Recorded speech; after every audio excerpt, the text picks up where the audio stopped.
Rhinos are one of Earth's most hunted species and one of the closest species to become extinct up to date, with about 1,000 rhinos being poached every year.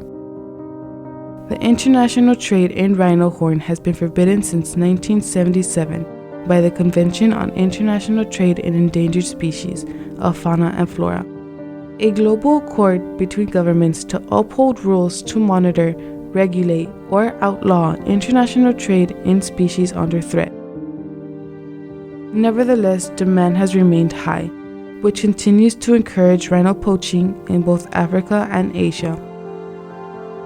International criminal organizations are now giving poachers advanced tools to find and kill rhinos. Before having its horn cut off, a tranquilizer rifle is frequently used to bring the rhino down, leaving it to wake up and bleed to death slowly and in great pain. Criminal organizations use a network of transit hubs and smuggling routes to get the rhino horn from countries like South Africa to its final market in Asia. Nowadays, rhino horn is primarily sold in nations like Vietnam and China, where it has developed into a party drug, a dietary supplement, and a hangover remedy. The rhino habitat has also been in threat in the last few centuries.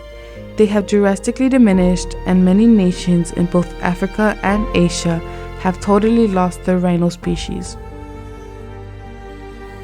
Although poaching is mostly to blame for this, habitat destruction has also played a significant role in the fall of rhino populations worldwide.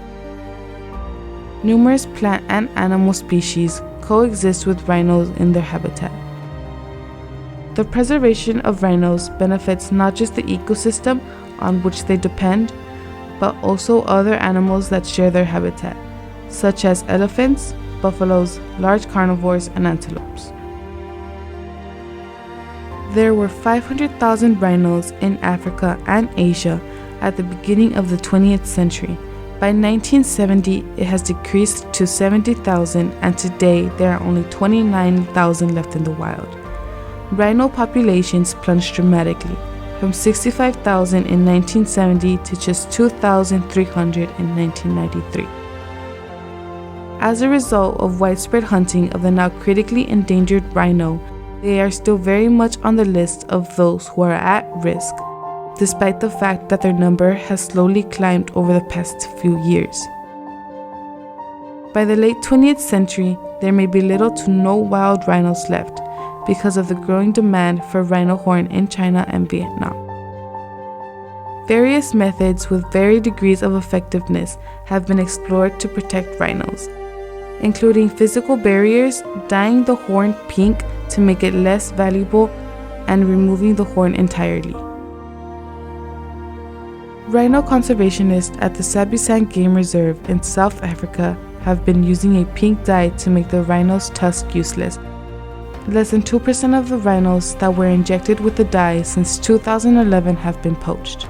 As a result of the technique's success, it is now being utilized in other places. The dye, which is totally safe for rhinos, obliterates the horn's potential therapeutic value and can be seen on airport scanners even when the horn has been crushed into a powder. This also makes it easier to identify poachers. A substance that kills parasites is added to the color as an additional deterrent. Although it is completely safe for this enormous animal, it makes people sick and uncomfortable. The rhino's population has significantly decreased over recent decades. Now, with greater technology and increased research, scientists have found ways to save rhinos from poachers. And this will hopefully help with the rise of their population for generations to come.